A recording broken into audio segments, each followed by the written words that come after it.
Good afternoon. I see everyone is standing, so I would ask you to remain in that posture as we present the colors today, courtesy of Bowling Green High School Junior ROTC under the direction of Sergeant Doug McKinney, accompanied today by the a cappella group from Bowling Green High School under the direction of Trish Beresford.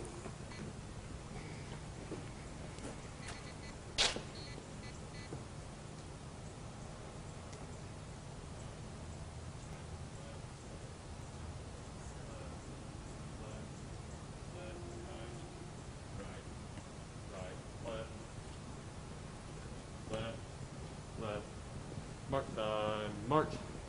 Left. Left. Left. Right. Color guard. Halt.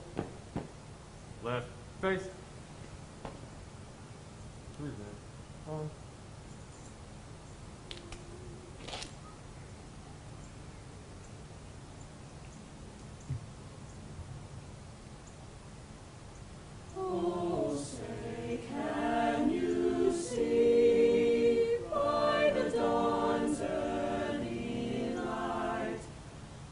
So proudly we hailed at the twilight's last gleaming, whose broad stripes and bright stars through the perilous fight o'er the ramparts we watched were so gallantly streaming, and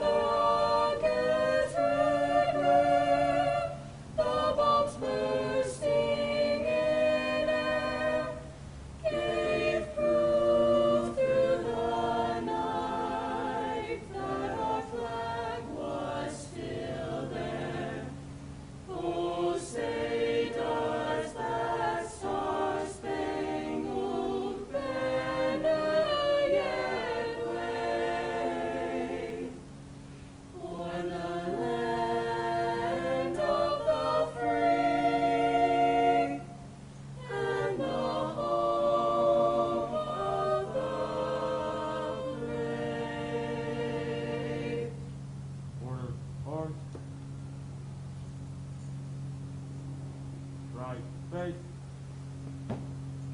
forward, march, left, left, left,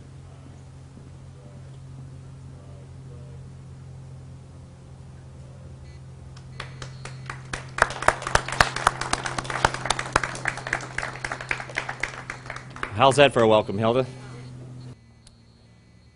It's been said that all social ills among able-bodied people come from the result of a lack of a job. Good morning. I'm Tom Free, Chairman and CEO of Connected Nation, and it's my distinct honor and privilege to welcome all of you here today. As we have all learned and witnessed firsthand, the extraordinary disruption that the year 2020 thrust upon the world has created an increased urgency in the need and the deployment for broadband networks across America. With virtually every facet of our life moving online overnight, it is now a moral imperative to make sure that this life-saving technology is made available to every American. This is why we are here today, to express our gratitude for this grant from the U.S. Department of Agricultural Rural Development, and in support of our mission, and with a profound sense of appreciation for the USDA and congressional members like Brett Guthrie for their tireless efforts to prioritize and help drive our country to become a more connected nation. You know, over the life of our 20 years as an organization, there are probably no more better example or expression of our mission than our Digital Works program. Through this effort, we are investing in training and placement of today's digitally remote workforce. Along with our 70 nationwide employer partners, our dedicated staff and team, we train, place, and mentor individuals for the opportunity that is available to anyone should they seek it, irrespective of their geography. This is especially important to those living in our rural communities, where oftentimes the employment options are limited. This program allows folks to stay in towns and farming communities they love, all while being able to work, even during a global pandemic. As you will soon hear from our distinguished guest, Colonel King, The value of a flexible, portable, remote-based telework job is invaluable and then perhaps tailor-made to confront the unique challenges of the employment situation of our military family. Spouses, veterans, and family members, even during times of low unemployment, have far too long suffered crushing unemployment rates and wage disparity compared to their civilian counterparts. We are honored to have Digital Works begin to serve as a change agent to level that playing field, adding to the security of the military family and thereby the force readiness of our brave men and women in uniform. Now, it is my privilege to introduce to you a woman of exceptional achievement, not only as measured in her distinguished public service career, but also in the areas of broadband and technology specifically. Please join me in welcoming Kentucky State Director of USDA Rural Development, Ms. Hilda Legg. Rural development, I want to tell you just a minute, take a minute to talk about it. Our business, if you will, at rural development is to create and improve the economy and the quality of life for rural communities across the Commonwealth of Kentucky. And in the Trump administration, we have invested $3 billion into rural communities across this great state. $3 billion. And I want to tell you, Mayor, just a little bit of what has come home to Warren County and to the Congressman. In Warren, well, I want to give you an idea of an ABC there, Mr. Superintendent, okay? The ABCs of rural development are this: affordable housing, business programs, and community programs, okay? ABC, affordable housing. We have helped 462 homeowners in Warren County, or how families find a home, and invested over $72 million in housing right here in Warren County. In our business program, we have invested in helping small businesses, agribusiness, grow their business, take a value added, take it to another level. Later on today, the Congressman and I will be going to Cheney's Dairy, where they took their milk and turned it into a pasteurized bottle and then to ice cream. They've received a nice $250,000 grant from USDA to help them do that. But in addition, we have invested $958,000 in Warren County in the business community across this great county. In the C, in the community programs, it's $3.8 million, and that's in your Warren County, in your water and environmental waste program. The rural water programs here that bring water out to our communities, that is one of our major programs in our community facilities. So from now on, when you have a discussion, Mayor Pro Tem, in your community that says something about, well, out in the county, because your city is a little bit over our population, you've passed 50,000, but out in the county, if you have something that might need any help in housing or in rural business or in the community infrastructure, then please don't hesitate to reach out to us. We'd love to come down and talk to you. In that community infrastructure is also broadband, and Tom mentioned that. I have been passionate about deploying broadband since the early 2000s. It's been something I'm very committed to, and I have been promoting distance learning, Mr. Fields, as well as telemedicine for 20 years plus now. I tell you what, COVID-19 did more to raise the awareness of distance learning, telemedicine, and the need for ubiquitous broadband across Kentucky, where our children can be online and home, where our families can receive medical, especially our aging population. And so we continue at USDA Rural Development to be a promoter and a partner in building out broadband across our region. And it is not an easy thing to do. The Congressman and I have had many discussions about it. It's costly, it's expensive, but I think COVID-19 has raised the awareness of why we need that connectivity. But today's project is exactly about that. It's exactly about how we use connectivity to improve our lives. It's not just about a faster streaming of our favorite movie or those sorts of things. It's about really how we take it and turn it into an economic engine in our own families and in our communities. So the program that we are celebrating today is our Rural Business Development Grant Program. It improves rural economies with technical assistance and training for small rural businesses. And this project particularly is focused on our veterans and our military family members with remote-based jobs. You all will do business coaching. You all help them get their resumes ready to apply for a job. Once you train them, then you also help them to find a job. That is terrific. We don't just give them one piece of it. We give them all of it from beginning to end. Learn the skill set. We use technology to teach that. Help them then know how to go after and do interviews and apply for a job, and then actually help find that placement. I think Connected Nation has done a marvelous job in taking this concept and idea out.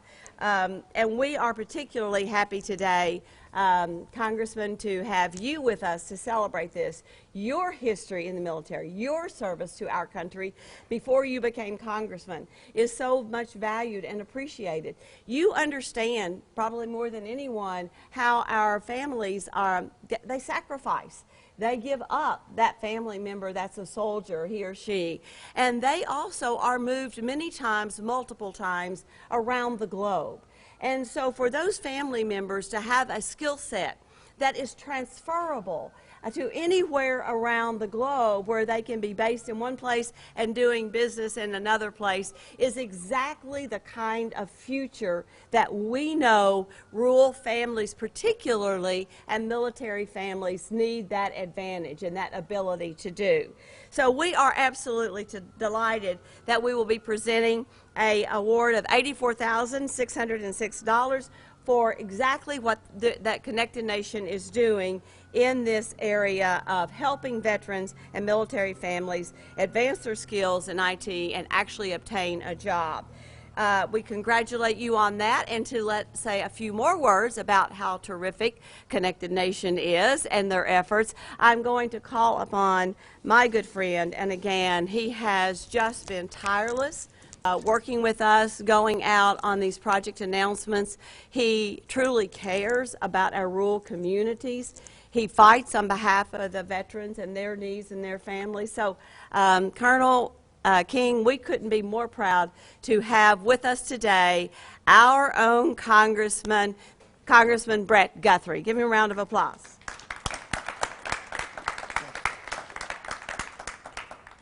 Thank you all very much. It is a great privilege to be here. And Colonel, I saw your jump wings. We're not legs either. Neither one of us are legs either. And those who used to be in the military knows what that means. So I only have 5 jumps, but that's 5 more than 0. So I'm not a leg.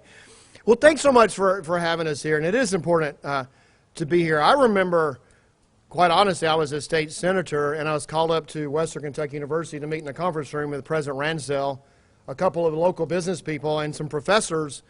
And the seed for what's now Connected Nation became Connect Kentucky. Connected Nation started.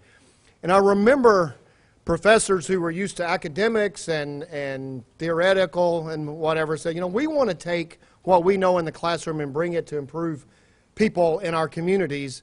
And do you think that is something, being from the General Assembly and kind of setting the education policy, is that something that was a question I received? Was that something you think is okay to do, that you're paying these college professors to teach, is okay for them to do this? And I thought, well, I can't even believe we're asking the question. Obviously, the amount of money that we put in as a state to these universities is for that. And so you look back at what's happened and what's moved forward to become Connected Nation, known throughout the world, and certainly throughout Washington, D.C. and the country, for making difference in people's lives is so important. And so that was back at the time, Bernie. I remember when you were pregnant with this handsome young man that's here with you today. He said, let me borrow his bow tie a minute ago. We're actually going to go to a farm in a few minutes, so we're kind of dressed back and forth. But so it's important, and you get, Colonel, I went to school with Mark Esper, who's now our Secretary of Defense, and so on Friday at Fort Knox, we're going to activate the 5th Corps. Fort Knox is the headquarters for a Corps Command, which is, Patton was a Corps Commander. I mean, that's the level of command that we're having. And one of the criteria that Mark Esper said, Secretary of Defense, said, when I'm looking at I went to see him, I tried to corner him, do everything I could, obviously all of us did, to get a Corps in our districts.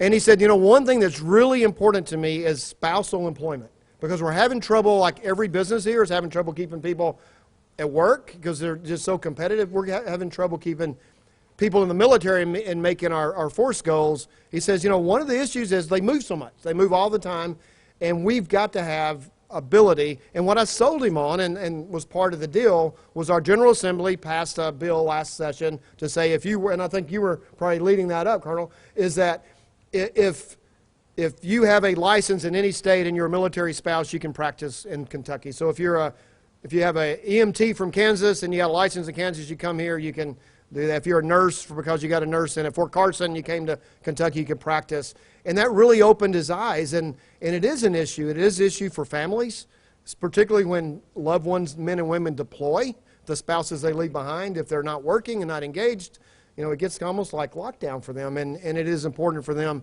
to move forward. And so the way that it works, I'm on energy and commerce, so I'm overseeing the vaccine stuff we'll talk about later if you want to. But Congressman Comer from the 1st District is on the Ag Committee. They set up the program. Hal Rogers, who you're with, is Appropriations Committee. They fund the program. In general terms, we don't anymore designate where the money goes. The executive branch gets to do it. So it's President Trump. President Trump, working through the U.S. Department of Agriculture, his Secretary, Sonny Perdue, moving it down to the states with directions of where they want the money spent. So the Trump administration looked at these proposals with Hilda Legg and said, this is important. And I know the Trump administration, veterans are important, military families are important, rebuilding the military is important. And this is important to that mission and that goal. It seems like a small thing, but if you're and I never was deployed in combat, but if you're a man or woman deployed in combat and your family's back home and they're not happy, they're not satisfied, they're frustrated, they already have enough stress from the fact of you being gone. But they certainly have enough stress if they can't gainfully employ themselves. And I am so proud that the Trump administration, that Director Legg chose this program to make a difference in the lives of our men and women who put on their uniform and the men and women that love them and support them and stay home and support the home front. So thank you for doing this. Thank you for being part of it. And thank you for allowing me to be here today. Thank you very much. So, Colonel, thank you. I should start by just thanking you all for having us up here today. It's not a long trip from Fort Knox, but it is nice to get out a little bit and kind of interact. So again, appreciate the invitation. Congressman Guthrie, always a pleasure to be around, sir. Appreciate your service to the nation as well as to particularly to the state of Kentucky. And then, ma'am, thank you for your son's service. Really and truly, oftentimes I think we look at the service member, we see the uniform, and we say, wow, look how much that person is sacrificing, and we oftentimes don't think about the family that's enabled that particular service member to serve in such a meaningful way. So again, thank you for your service. I know there are many of you here that have either served or have people serving, so again, thank you for your service and your support of the military. Again, Col CJ King, I'm the garrison commander at Fort Knox. I would like to just start today by thanking you for allowing me to share a few words with you on behalf of our soldiers and families at Fort Knox. And I want to thank Connected Nations for the steps that they've taken to support our veterans and military families here in Kentucky and beyond. Through its programs, this organization and a handful of others are working to address the need for additional employment opportunities for those who have served. And when I say those who have served, let me be clear. I'm referring to both the serving soldier and the serving spouse, because as those of us that wear the uniform fully know, none of us really do this on our own. It's often our non-uniform wearing military spouses who often make the greatest personal and professional sacrifice in support of our nation to enable that service member to serve. Now, from a personal perspective, I've been serving our nation for almost 30 years, and while I neither appreciated it nor understood it very well in probably the first 10 years of my career, our military spouse community struggles mightily to find employment. It's just a fact. It is. Particularly meaningful employment, as employers know that military families are transient and are likely only to be in a given area for 2 to 3 years. On top of that, military families struggle to maintain employment while simultaneously raising children, as often one partner is deployed across the country for training or deployed overseas in support of combat or contingency operations elsewhere. As you can imagine, these factors make it incredibly difficult to even get a job, let alone keep a job long enough to enable any form of upward mobility. So Connected Nations staff has recognized this unique challenge and is providing a solution. It's digital job training and job placement assistance for in-demand remote positions. These online positions can be done from anywhere, which means the job moves with the family as needed. It's a great capacity, great capability. And because of their military training, which emphasizes committing to a task, problem solving, and the ability to adapt, many of our veterans are uniquely qualified for remote in-demand positions such as these. So again, in closing, I would like to thank Connected Nation for its commitment to our veterans and military spouses in Kentucky and across the country. But specifically, I'm grateful for the work done, particularly in the Fort Knox area. In closing, I would be remiss if I didn't mention the incredible work in regard to spouse employment actions taken on by the Kentucky Regional Development Alliance and the Kentucky Career Center. These organizations provide a great example of the support given to soldiers and families by the Commonwealth of Kentucky, and particularly in regard to the Kentucky Career Center. This is something we at Fort Knox hope to see enabled even further, particularly from a staffing perspective, as we all work together to try to meet the growing demand for employment services for our veterans and military spouses. Once again, thank you all for what you do in support of our soldiers and families. Thank you so much for allowing me to share a few words for you this afternoon. Thanks. Thank you, Colonel. Now, from the Mayor's office, I'd like to recognize Sue Peregrine, Mayor Pro Tem.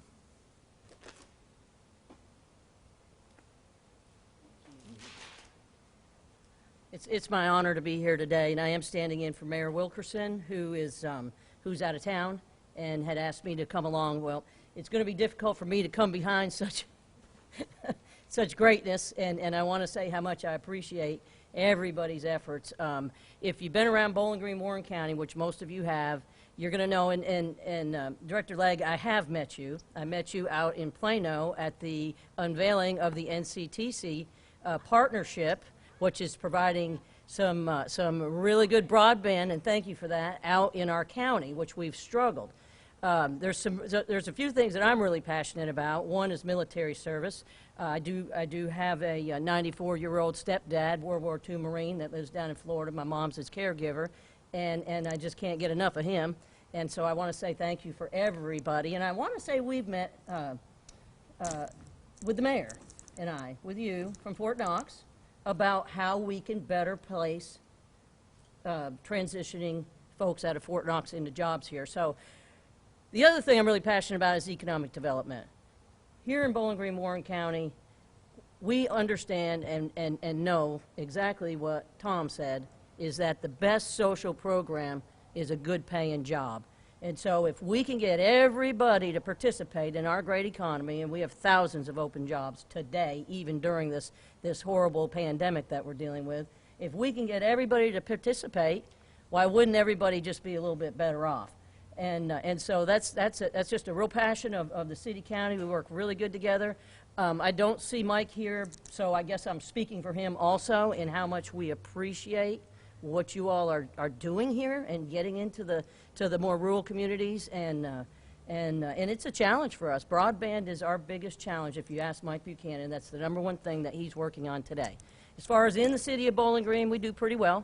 But we recognize that what happens in our county and our surrounding ad district affects what we can do here in the city of Bowling Green. So from the bottom of my heart, I can't thank you all enough. You know, thanks for your service, everybody, and thank you for recognizing the needs out in our counties and for our military spouses and their families. Thank you very much. All right.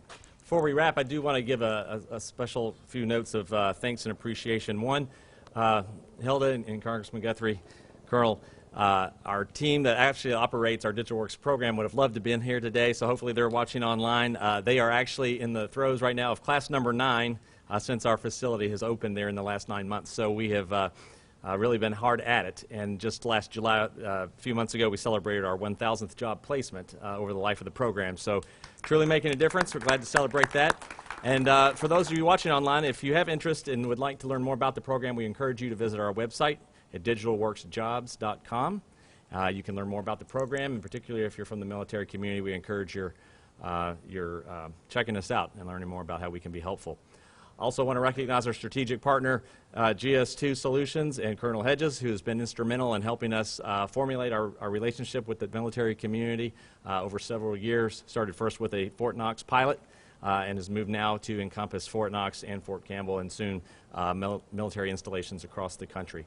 COVID has forced us into a virtual instance of this, and we have soldiered on, as they say, and are being quite effective at that. So that offers renewed capacity opportunities for us, and so we look forward to increasing our mission.